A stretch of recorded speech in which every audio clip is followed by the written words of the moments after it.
all across America and around the world. This is Veterans Radio. This is Veterans Radio. Welcome to Veterans Radio. I am Jim Fausone. I'm the officer of the deck today. We've got some great programs for you. I think you'll find very interesting. We always want to remind you can find more about Veterans Radio at its Facebook site or at the web. Veteransradio.org is our new URL, veteransradio.org, where we're on the web 24/7. You can find a lot of our podcasts there as well. We post new ones every Tuesday, so you can get a new story, a new interview, something you didn't know before by going to veteransradio.org. And before we get started, we want to thank our sponsors. First up, we want to thank National Veteran Business Development Council, nvbdc.org.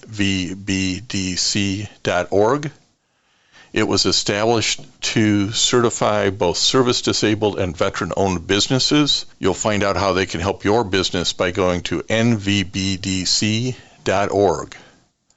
We want to thank Legal Help for Veterans. Legal Help for Veterans fights for veterans' disability rights all across the nation. You can reach them at 800-693-4800 or on the web at legalhelpforveterans.com. We want to welcome to Veterans Radio today Allison Jaslow, who is the CEO of Iraq and Afghanistan Veterans of America, better known as IAVA. Allison, welcome to Veterans Radio. Thanks for having me. Well, we're thrilled to have the CEO of IAVA on and talk about a number of issues, but let's sort of set this up a little bit. How did a nice kid like you, who graduated from the University of Central Missouri and Wentworth Military Academy under ROTC scholarships, end up in the U.S. Army? Well, the Army was a dream of mine when I was a kid. Starting when I was 13, I went on a career day field trip. In fact, I regularly draw attention to the fact that I'm the only success story of career day that I know of, and that's still the case. But it was a year where at my school, you went on a field trip, and I picked a bunch of other places to go. Because when you're 13, you want to go to the place where you can get some free stuff or maybe some food. But ended up at Fort Myer, which is the military base that's connected to Arlington National Cemetery. And from that day on, because the sort of ceremonial aspect of Fort Myer swept me off my feet, I had wanted to be in the Army ever since. In fact, the dream and goal, because I like to aim high, at the time, the Army had yet to have its first 4-star woman general. So that was like the path that I thought I was going to walk in my life, was join the Army, however, which way I could do it. And, climb until, hopefully I could reach the pinnacle of service in the Army. Went to school, as you noted, on an ROTC scholarship. I began school the fall of 2000. So, of course, my sophomore year was when September 11th happened. And, of course, the trajectory of my career changed fundamentally. I went in eyes wide open, knowing that I could go to war someday. But, of course, our country and our military has dealt with a lot ever since. But despite deploying twice to Iraq, it wasn't deployments that ultimately made me want to get out, but just some of the challenges that I faced while I was in the military. But also, I had this sort of instinct or intuition that I could maybe make a better impact or a greater impact for the greater good of my country and on my fellow countrymen if I actually did so out of uniform. And so in the years since, I have crisscrossed the country, dabbling in political campaigns and serving in a number of roles in government, to include in the White House and on Capitol Hill. And I like to say that, what I do today is sort of the perfect marriage of the skill sets I have learned post-service, and then also my identity as a veteran myself, because I now have the great privilege of advocating on behalf of a generation of veterans that I belong to and a community that I belong to, on the national stage, in the media, and in Washington, D.C.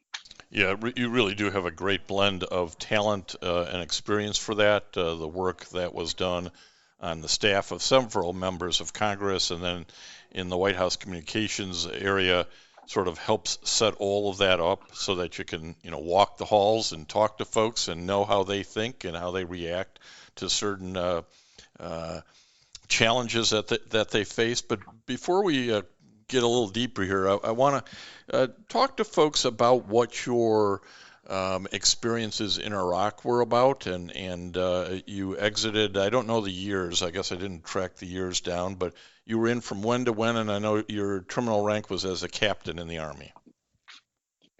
Yeah, so I was sworn in to active duty upon graduation in May of 2004.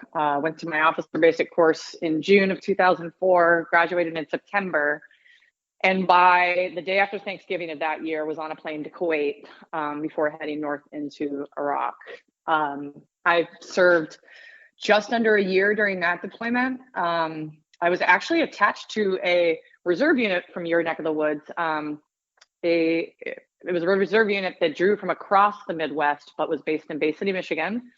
Was able to get my platoon leader time running that platoon. And what we had originally deployed with was a warehousing mission. I had 4 different warehousing operations that I was the accountable officer for, but within 60 days, all the warehouses but one were contracted out to Kellogg Brown and Root. And so my platoon then became both a force protection platoon and which included not just only base force protection, but also convoy security.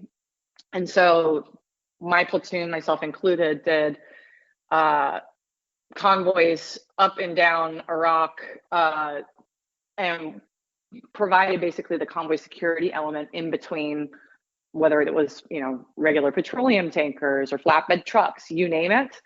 On a battlefield where those particular trucks aren't as agile as the gun trucks were, but that there were, basically IEDs everywhere. I came home stateside to Fort Carson, Colorado, for a little over a year after that, and then deployed again in January 2007, which was just ahead of the surge being announced. And so I was overseas for about 15 months that time. I served on battalion staff for that particular deployment. And that one was at, Camp Liberty or the Baghdad International Airport. And my first deployment was to Taji, Iraq.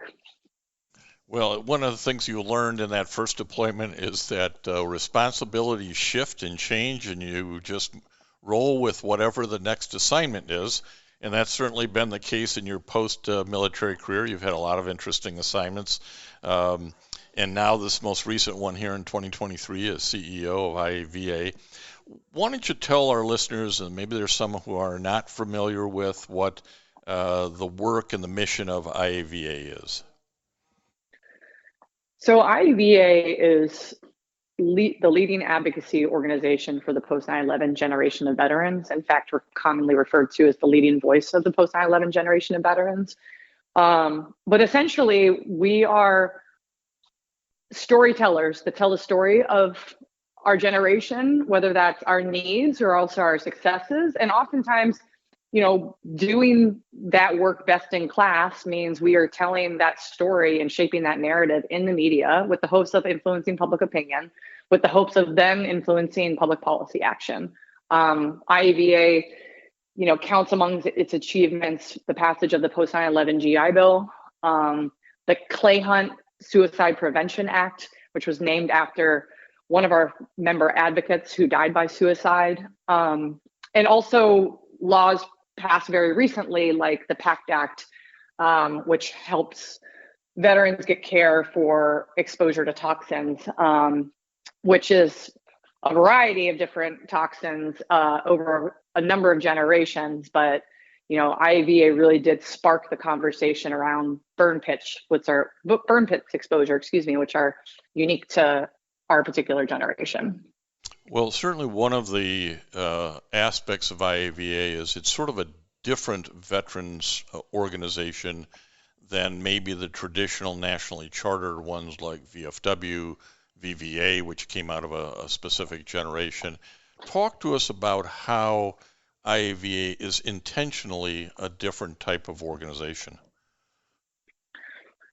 Well, our founder is usually the first to point out that we are the first digitally native veterans organization. We don't have it anymore, but IAVA had a MySpace page back when MySpace was a thing.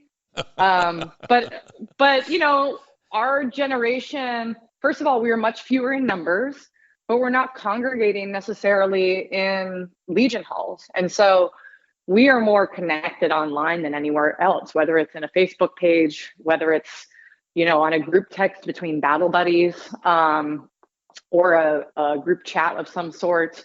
And so I think that's one way that makes us unique, both where our constituency is living and breathing, but also that we are uniquely capable of existing online.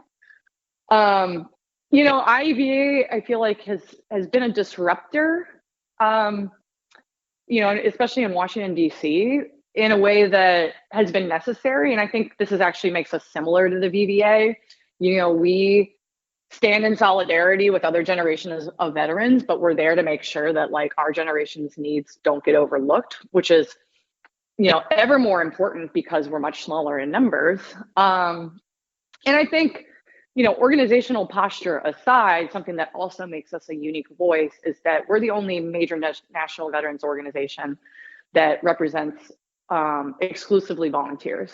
Every person who served in Iraq and Afghanistan or the other, areas post 9/11 that we are still actually deploying troops to fight today, they all stepped up to serve and did so willingly. Some of them deployed, like myself, multiple times, and we have very unique needs for that reason. And I think, you and I were talking about this before we jumped on. I think that puts us in a unique position to also advocate around issues like the recruiting crisis, and what we should be doing to make sure that we have a healthy all-volunteer force, because we are veterans who were all volunteers. Whereas, some of the other organizations definitely have a mix, right? And I think it just made sense that this evolved, IAVA evolved into this position because you referenced VVA, Vietnam Veterans Association had to do the same thing for their generation of folks to try to get heard for their issues. So this organization for the veterans who've served since post 9/11, and we've just only within the last year or so ended a 20-year war. IAVA has this unique responsibility to that group of veterans, which they're with their own set of issues, and certainly it's a more digital, more comfortable on the internet sort of group, more of an online sort of group. And one of the things that you've done with that is, and I think this helps you become a better policy advocate, is when you have data, when walking the halls of Congress. This is probably one of those things you learned because of your experiences on Capitol Hill and in the White House communication. But IAVA went out and surveyed its members about issues.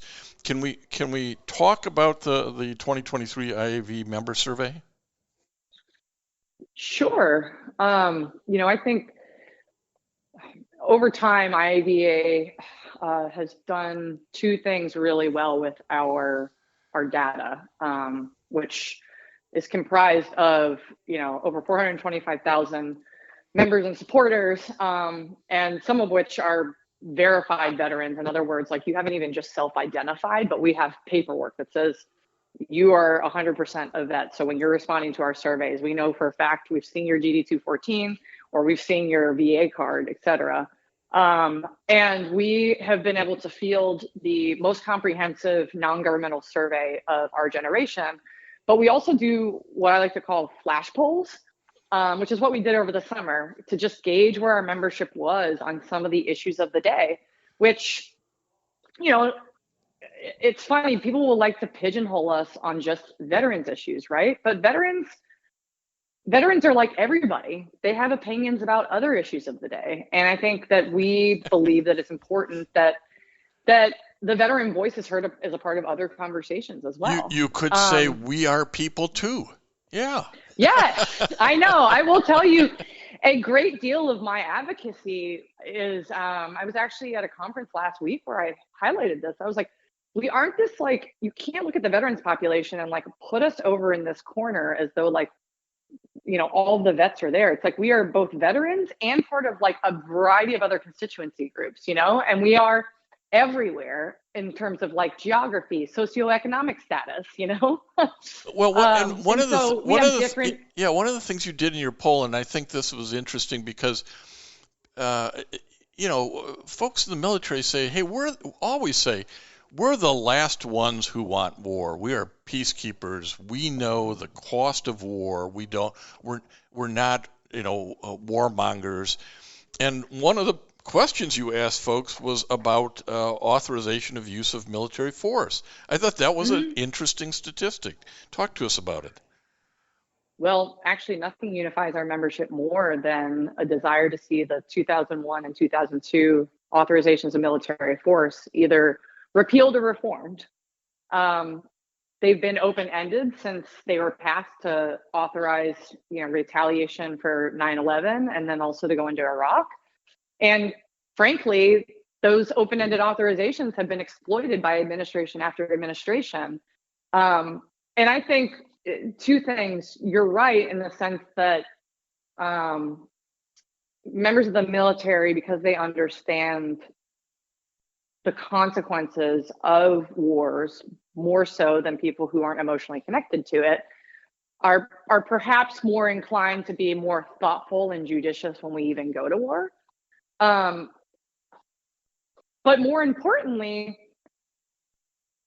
political leaders should be doing the same, right? And so I think the beginning and end of the AUMF isn't saying that like nobody still, you know, doesn't want to fight terrorism, you know, where we have troops deployed right now in Syria and Iraq. There may be a very good reason why troops are deployed there to, you know, make sure that ISIS doesn't get out of control or fill in the blank other threat that we're fighting across the globe right now.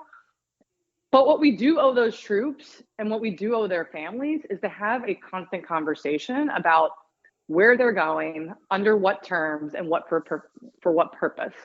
And we're not having that conversation. At least Congress isn't, and that is like their most solemn responsibility. In effect, they've been abdicating their responsibility to our troops and their families for, you know, going on decades. Well, as you say, that open-ended authorization, 85% agreed or strongly agreed that ought to be reduced or eliminated. Again, that was probably the highest thing everybody agreed on this 550 or so verified veterans that were surveyed. Another one that's, you know, in the news is how your members felt about Ukraine and the U.S. involvement in Ukraine. Again, not as high, not 85%, but 67% either agreed with U.S. involvement strongly or agreed to it. So while there is experience, there's also understanding that if you don't do something, the bad guys always win, right?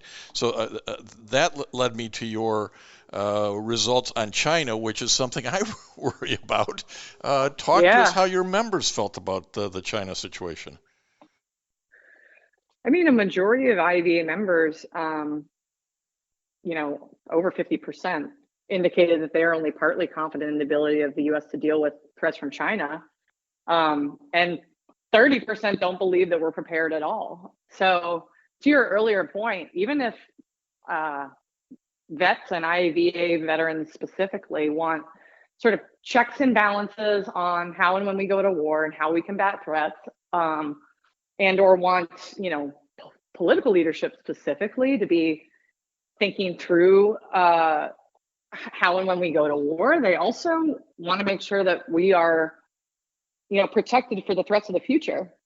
And honestly, China is a good example. Like, if we effectively protect ourselves from the threats, we could also avoid a war with China. Absolutely, right? absolutely. And your members, certainly the early ones in Iraq, went there with unarmored vehicles, right?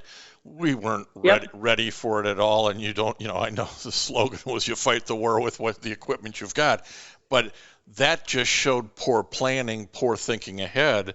And I kind of read this result where 30% of the survey says, hey, we're not ready. We're leading ourselves back into a situation where if it does happen, we're going to have folks in unarmored vehicles, if you will. So it's an interesting observation, I think, from folks who've been there and done that. Well, and I also think our generation, to your point about up armored vehicles, it's not just like up armored vehicles, like the enemy was always one step ahead of us. And so we needed to be able to innovate in real time. And I think our generation has sort of lived seeing how the DoD is not very good at doing that. The DoD is still very much, like, in their procurement process, is still very much stuck in the olden days of being able to plan out for wars and certain timelines that we just can't. We need to be able to move and shake like they do in Silicon Valley to keep up with war fighting these days. And I don't know that our government and the bureaucracy is totally there. And I think that our generation of veterans has a unique appreciation for that. And I think that would give us a higher anxiety level when it comes to fighting the threats of the future, It is, again, one of those things where you say, boy, I hope somebody's planning the right way on this stuff and we don't get caught short. And you can hear a lot of that about, does the Navy really have enough ships? Do we have the right types of ships? Do we have the right technology to be able to fight China on the seas and by the Philippines and down by Taiwan and Australia? It's a big theater to fight in, a much different theater than the desert, much different theater than urban warfare we're seeing in Ukraine. So you've got to think about it a different way. I want to move to another part of your survey, which was domestic policy, because this is something that I've certainly anecdotally noticed every time I talk on the issue of cannabis on Veterans Radio. But talk to us a little bit about what you found in terms of support on legalizing cannabis.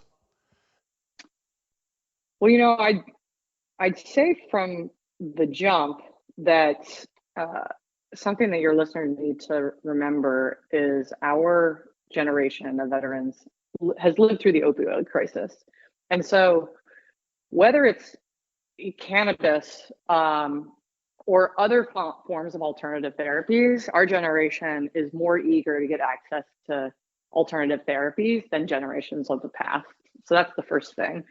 And something we have advocated for some time is at minimum research into cannabis and its healing properties, not just for managing your PTSD, but maybe also chronic pain. Because we do know that there are veterans who are benefiting from use of cannabis, products, but also because it is being legalized in many states across the country, which I'm sure your listeners have seen on the landscape. But the reality is, if you get your care through the VA in a state that's legalized it, your VA doctor still can't prescribe it to you, or even say, I can prescribe you this medication or that medication, or I can't prescribe you cannabis, but you do live in a state where it's available. And some veterans have seen positive effects from using cannabis for their PTSD, or positive effects for using cannabis to relieve their back pain after, 2 different deployments with a bunch of gear on in convoys. And so our members, more than, I'm looking at the data right now, but it's an overwhelming number of our members would like to see legalization at the national level, because it's holding back veterans who want to get access to this care. I mean, we have one of our veteran leaders who lives in Indiana, and regularly drives to Illinois to access cannabis products that he pays for on his own dime after spending time and gas money to go get the cannabis that has really helped his PTSD specifically. And I think our fellow vets, even if you don't want to use cannabis yourself, you don't want your buddies like having to bend over backwards to get something that says that they tell you really makes an improvement in their quality of life. And usually somebody's, by the time they've gotten there, they've gone through all the prescription drugs and other treatments that the VA can prescribe. Yep. It was only 10% of the polling that was opposed or strongly opposed to legalizing it. Everybody else fell in the, 90% or something, 85% fell in the supporting legalization of cannabis. And we really need to, the federal government needs to get on with this, in part because so that the VA can say, we've done the research and these drugs and this cannabis use has interactions, doesn't have interactions, and we can put some strength and dosages issues and around it. I mean, I think that's part of what's missing and part of what you were commenting on. We just need to do more research, don't we? Definitely. And I think, what you're speaking to is sort of the broader conversation around regulation, period. Like there is positive incentive to even people who aren't cannabis fans to, because of where we are right now, both in cultural acceptance and legalization state by state, to just get the federal government there, because once you do, then we know that everybody's going to be using safe cannabis. To your point, they'll be using the right amount of dosage because we'll have research behind it and we'll be able to give people that information. Because nobody would want to, if the purpose is to improve your quality of life, then you want the right amount of dosage to be able to do that versus, just shooting from the hip, right? But lots of people, to your point, who have already tried and not found success with pills or, there are people who've taken pills and then, maybe got it addicted to them and don't want to keep taking them. And they would want another therapy because of, what opioids are doing to some people these days. Then why wouldn't we want to be able to, at this moment in time, regulate an industry and change the laws so people can get access to what is already very readily available, but also in the right quantity and dosage that's fit for whatever condition they have, And research will get you there, my friend. It will, and I think this problem will solve itself. It's just taking too long. We're talking to Allison Jaslow, who is the CEO of IAVA, about their 2023 member survey. We still have a few more items there, and then we've got a couple of other areas we want to cover about women veterans and recruiting issues. Allison, one of the things that you, I think, busted open in your data here was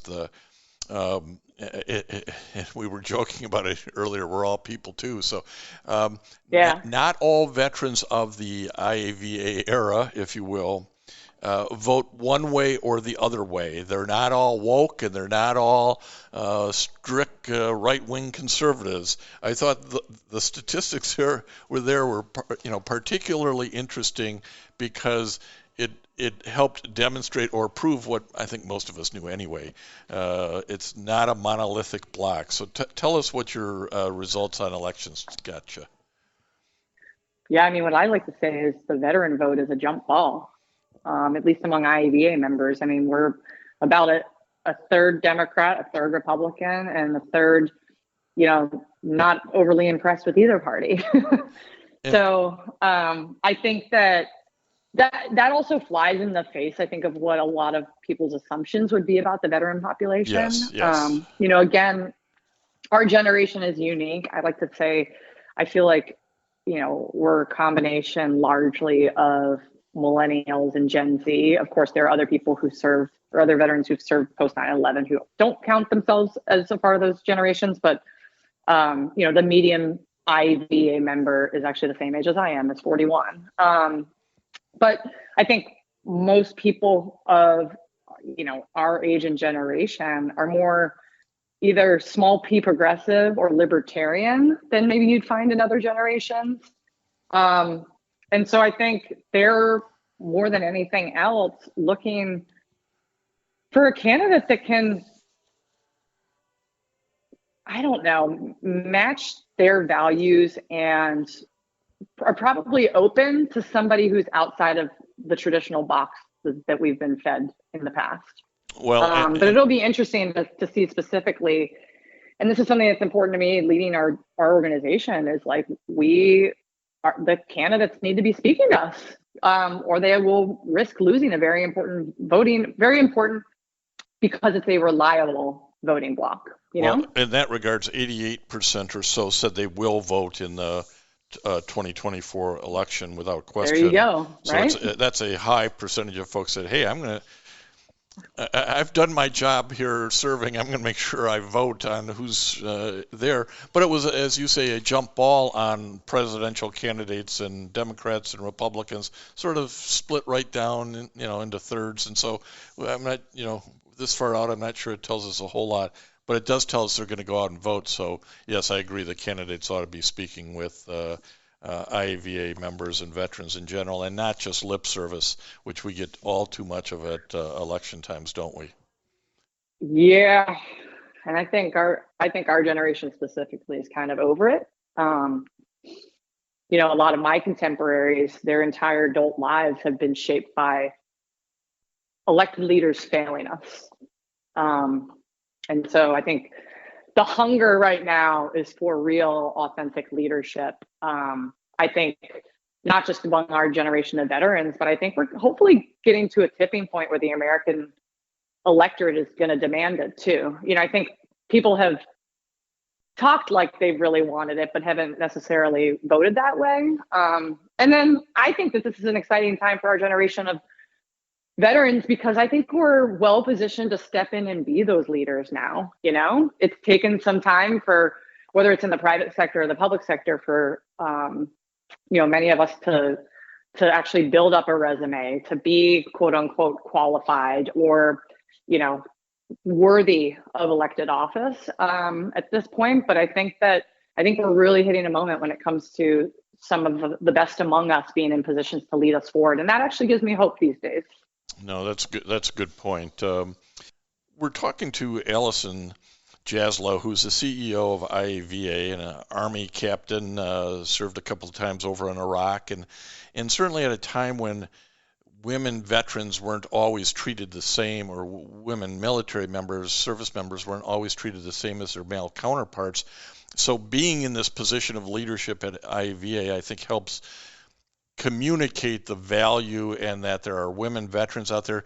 But you probably experienced that, Allison, where women weren't in combat units there technically, although everywhere in Iraq was a combat unit essentially, and you didn't get the same sort of awards and decorations as male counterparts, and sometimes that can impact competitive promotions or other career opportunities. So this having the badge of CEO gives you a sort of a leg up to talk to folks about some of these distinctions, doesn't it? It sure does. I think we've come a long way since when I served. Women can now, serve in combat designated roles, which, even though I'm here to say, there were bullets flying over the convoys I was riding in, and there were also IEDs hitting the convoys that I was riding in when I deployed. But I was a logistics officer by school training, and so even though I was, in combat, it was, in a way that wasn't at least foreseen by the people who made policy around women prior to the Afghanistan and Iraq wars. This created, some cascading effects when it comes to, whether women's wartime service was appropriately acknowledged the way that a male peer would.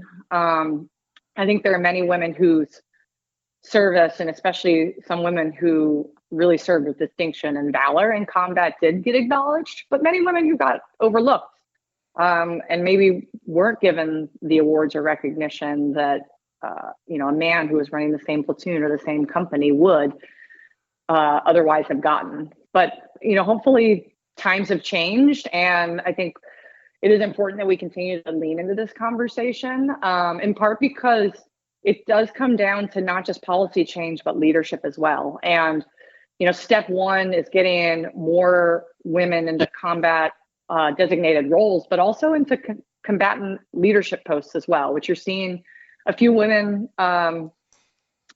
today serving in. And that was also key to we just celebrated the first woman who's a member of the Joint Chiefs. And having women continue to ascend into those types of leadership roles, I think, will help women fully get the recognition that they deserve and will have earned the next time we go to war. Oh, absolutely. And it means a lot, not only to the service member, but I've certainly seen it over the decades, how much it means to the veterans' family, the veterans' community, their associates. So not getting the recognition has this ripple effect that can be interpreted as, well, I was something less than, and that's certainly not the case. So I'm glad to hear that it's still an issue that people are leaning in on. One more issue, and I promise this is the last one. We talked about it when we started, that I wanted to get some comments on because of the recruiting misses that every branch of service is suffering at the moment. As you talked earlier, one of the unique things about IAVA is its members were all volunteers. We obviously have to have volunteers at full strength for our military. It becomes a national security issue. So give us, I know you've been talking and thinking about this issue. Give us some thoughts on how does the military and the country do a better job of recruiting into these spaces? Well, I certainly don't have all of the answers, but because this is something that I've personally been spending time on, that I feel a sense of responsibility, as you noted, leading the largest national veterans organization that represents exclusively volunteers, that I feel a sense of responsibility to be a part of the solution in. I think first and foremost, I think service needs to be hip. I think culturally, instead of just otherizing the troops, I wish we could foster in young people a desire to be one of them. And I think that can happen two ways. I think it can happen just because America is what it is, through Hollywood. Sure, it's cultural. The Air Force will tell you that they saw a little bit of a bump after Top Gun Maverick came out. But I also think as veterans, especially because a lot of veterans that I know aren't necessarily self-promoters who will talk about themselves or their service, I think we need to get more comfortable doing it. We are fewer and fewer in numbers. The American people know less and less of us. And I think, how many people do you know who went into a profession because that's what their parents did or somebody else who they knew? Absolutely. Every doctor, lawyer, baker, candlestick maker. Exactly. And so maybe your parents didn't serve, although, the military today is a good example of families who are serving.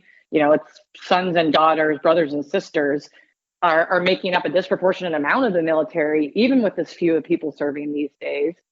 But the more people who know us and see us and who can get familiar with what it is to serve, the more we can get young people in America curious about what that might be for them, whether it's a career or whether it's, just a part of their, adult lived experience. And that also gives the conversation allows people to be more curious and interested and maybe even see themselves in uniform, but it also allows them to understand some of the benefits that can come from service, whether it's the leadership training that I got or the education that I got, And I think that's one of the things we need to all talk more about is that growth, those things we got, the intangibles we got when we served that kind of carried on through life.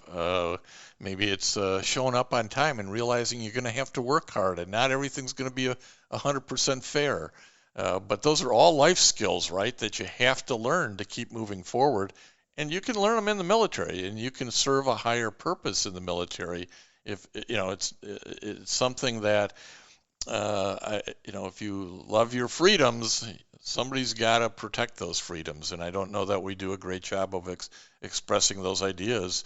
And I think it'd be a wonderful thing for IAVA to keep promoting out there, and that is the real value of service to people. Even if you get out, and there are many people who are career soldiers, I don't know many vets who don't still carry a part of their service experience with them and hold it near and dear to their heart. Even people who, went out guns a-blazing, not looking back, they still have, battle buddies or friends from that time, or memories from that time, whether you serve peacetime or in wartime, that profoundly change you for the rest of your life.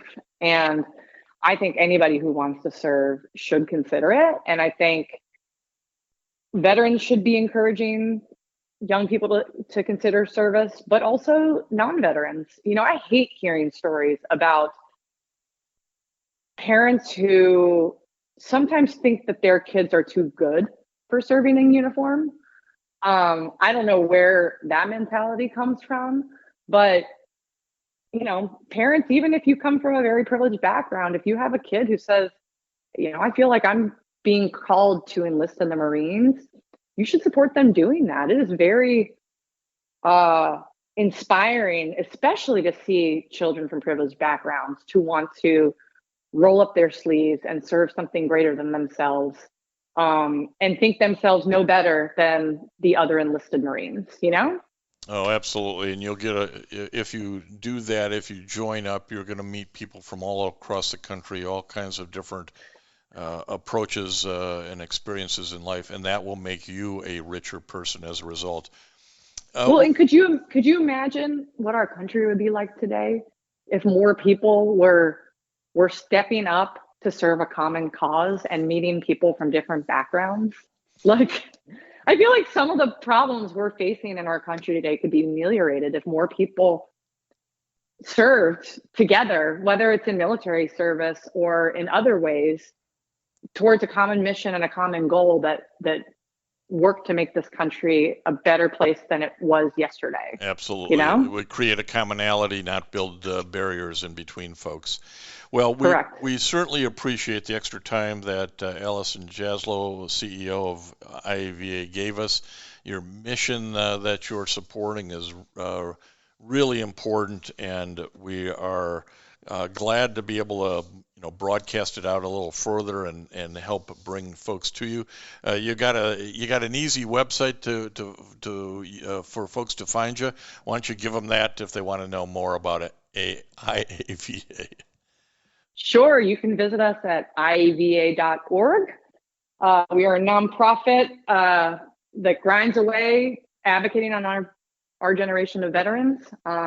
Please visit IAVA.org and learn more about us, and if you so choose, donate in support of our work.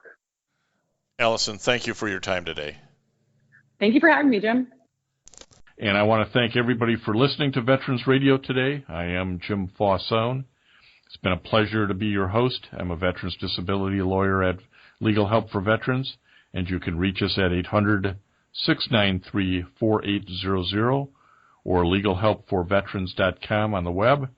You can follow Veterans Radio on Facebook and listen to its podcasts and internet radio shows by visiting us at veteransradio.org. That's veteransradio.org. And until next time, you are dismissed. If you have a VA claim denied by the Board of Veterans Appeals, contact Legal Help for Veterans at 1-800-693-4800. They're experts in handling cases before the U.S. Court of Appeals for Veterans Claims. Their number again, 1-800-693-4800. We again want to thank our national sponsors, the National Veterans Business Development Council, NVBDC.org, VA Ann Arbor Health Care System, the Vietnam Veterans of America Charles S. Kettles Chapter, Ann Arbor, Michigan, VFW Graf O'Hara Post 423 in Ann Arbor, and the American Legion Press Corn Post 46, also in Ann Arbor.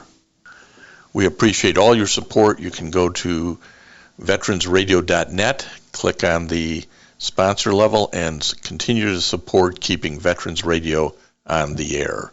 And until next time, you are dismissed.